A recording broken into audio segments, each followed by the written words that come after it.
Hi, everybody. This is Carl Meyer, reporter at National Observer. You're here at National Observer's Ottawa office at Impact Hub, and I'm here with Karen Ross. How you doing, Karen? I'm good, thanks, Carl. Karen, you work with Équiterre. Tell me what you do there. Équiterre is one of Canada's largest environmental NGOs, and I work primarily on pesticides at a federal level here in Canada to better regulate pesticides in Canada and to reduce the use of pesticides in agriculture. So we're going to be talking about the Monsanto Papers and what Canada should be doing in the wake of a pretty monumental court case.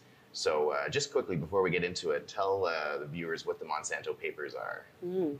So the Monsanto Papers are a group of documents that are confidential documents held by Monsanto. These documents include text messages, emails, strategic plans, presentations, all held by the company of Monsanto. And they've been released publicly through a number of court trials in the United States, with plaintiffs alleging that Monsanto's glyphosate-based pesticides have contributed to their cancers. So a couple things there we'll define for the audience, Monsanto and glyphosate. So first, glyphosate is the active ingredient in Roundup. Roundup is a herbicide. It's the most widely used herbicide in Canada. And if you don't know, a herbicide is used to kill plants. And what it does essentially, you have genetically modified crops like soybean or corn, and those are modified to become resistant to glyphosate, and then you spray everywhere and kill everything else but the crop you want to keep. Is that right? That's right. Monsanto is a company that was now bought by Bayer, which is a big German multinational pharmaceutical company. Mm-hmm.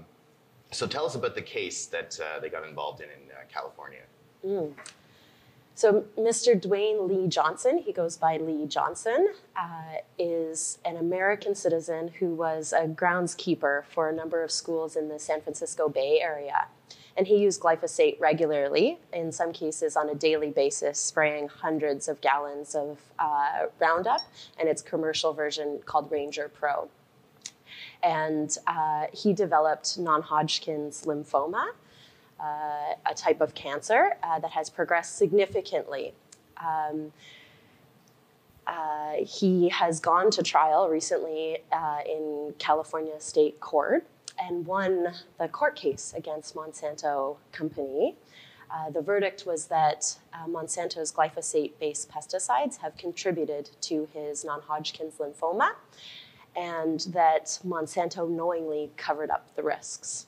So Monsanto is charged with punitive damages as well for acting with malice to cover up the cancer risks of this pesticide. And it's not, it was $40 million in damages, I think, which is not a small number, obviously.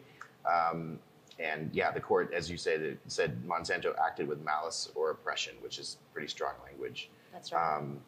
Bayer says there's an extensive body of research on glyphosate, and there's more than 800 rigorous registration studies that confirms these products are safe when used as directed. So what do you take from that?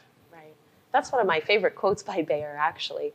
So the science that they're referring to is science in general on glyphosate products. However, the lead legal counsel for Lee Johnson has revealed that most of these 800 studies have nothing to do with the cancer risk of the pesticide, but that in the end, actually, there's about 20 studies that link cancer to glyphosate, and that in almost all of these cases, it makes a link between glyphosate and cancer. Some of these studies are in animals and some are in humans. So ultimately, Bayer is misrepresenting the amount of science related to glyphosate and cancer. And when we actually look at the evidence that relates glyphosate and cancer, it's a much smaller body of evidence, and that usually it shows a positive link between glyphosate and cancer. So as I said, the Roundup is the most widely used herbicide in Canada. So how does Canada play into all of this? Right. So as you mentioned in the introduction, glyphosate-based herbicides are used extensively in agriculture on genetically modified crops. like soy, corn, and canola. It's also used in agriculture, though, to dry out crops like wheat and chickpeas, other pulses like chickpeas, oats, barley. And what I mean by that is that glyphosate-based pesticides are sprayed just weeks before these crops are harvested. On these crops, that's where we see a lot of glyphosate residues in the products that we eat. So wheat-based products, corn-based products, wheat-based products or oat-based products are products often that we'll see glyphosate in the Cheerios that we eat, for instance. Okay. So glyphosate is really everywhere in Canada as a result of the amount that we use, not just in agriculture, but also in forestry. We spray forests with glyphosate to get rid of the undergrowth. And we also use it on roadways and train tracks, what are called rights of way, in order to get rid of weeds around these places in which we kind of get from one place to another. So, go ahead. No, go ahead. Your Équiterre's research and your research, tell me about the connections with Canada. Right. So what we have learned is that Health Canada relied on science that was manipulated by Monsanto in its decision to reapprove glyphosate for another 15 years here in Canada. Health Canada used this information as independent data, as independent public science in its decision, particularly around the cancer risk of glyphosate. So a couple things there. It's a 15-year, I mean, that strikes me as a long approval. And it was recently, was it last year that it was reapproved? That's right, yeah, April 2017. Okay, and now Health Canada says, due to these troubling allegations, Health Canada scientists are currently conducting a review of the hundreds of studies used to approve glyphosate. So it's not often that I see a federal government department use the language of troubling allegations. Did that strike you as significant?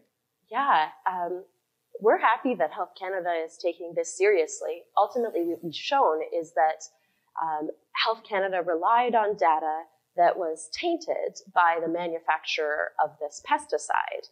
And what we know about that science is that it's been used to downplay the cancer risk of this pesticide. For a government that prides itself on making decisions based on credible science, we think it's very important that Health Canada is taking these allegations very seriously. However, the response is that they are reviewing the science internally within Health Canada. And what this means is that public scientists within Health Canada are reviewing a decision that has been made by their colleagues within Health Canada. And for us, this isn't independent enough. What this decision lacks really is transparency, public trust, credible science, and what we're asking for is an independent panel of experts to review the decision. So what we want is independent experts at arm's length from Health Canada to review the evaluation to determine anew whether or not glyphosate poses unacceptable risks for our health and the environment here in Canada. So how does that work? Does the minister have the power to just create this panel? Right. That's a good question. So last year, when Health Canada came out with the decision to reapprove glyphosate for another 15 years in Canada, we submitted a notice of objection under the law. And the notice of objection signals flaws based on scientific grounds of the evaluation.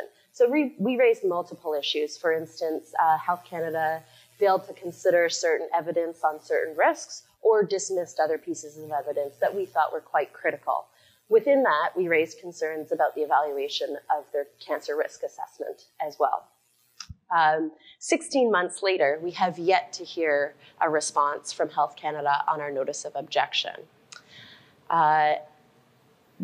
Once we dug into these Monsanto papers and revealed the evidence that Health Canada used manipulated data in their cancer risk assessment of glyphosate, under the law, again, we have asked the minister to trigger an independent review panel.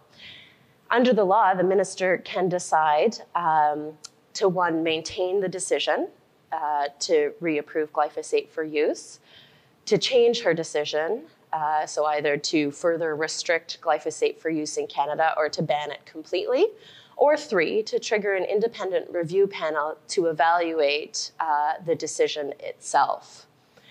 Within the law, the minister can choose to remove glyphosate from sale and use in Canada until the independent panel is complete. And for us, because currently we can't say that the minister can decide with any level of confidence that glyphosate does not pose unacceptable risks to our health and the environment, because the evaluation used science that was manipulated by Monsanto, we're currently asking her to remove glyphosate from use in Canada until the independent panel is complete. Okay, and so just to be clear, you haven't heard anything yet from the minister, or what have you seen the minister say or do as a result of this? Right. So the minister's office provided a response to CBC Radio-Canada as a result of these troubling allegations. And what she has said is that they're reviewing the information used in the evaluation, and that they will consider whether or not to trigger an independent panel.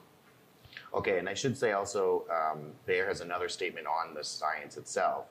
They say an unwavering commitment to sound science and to transparency, and that they have not sought to influence science outcomes in any way, and that their sponsorship of the scientific research is disclosed in each article. So we have a situation, I guess, where multiple parties here are saying different things as a result of this, but your organization has this body of evidence now. Yeah, I mean, again, that statement from Bayer is quite frankly factually incorrect. So some of the most significant papers that we flagged to have been manipulated or ghostwritten by Monsanto scientists are in one special issue of a journal that was used to attack the World Health Organization's designation of glyphosate as a probable carcinogen back in 2015.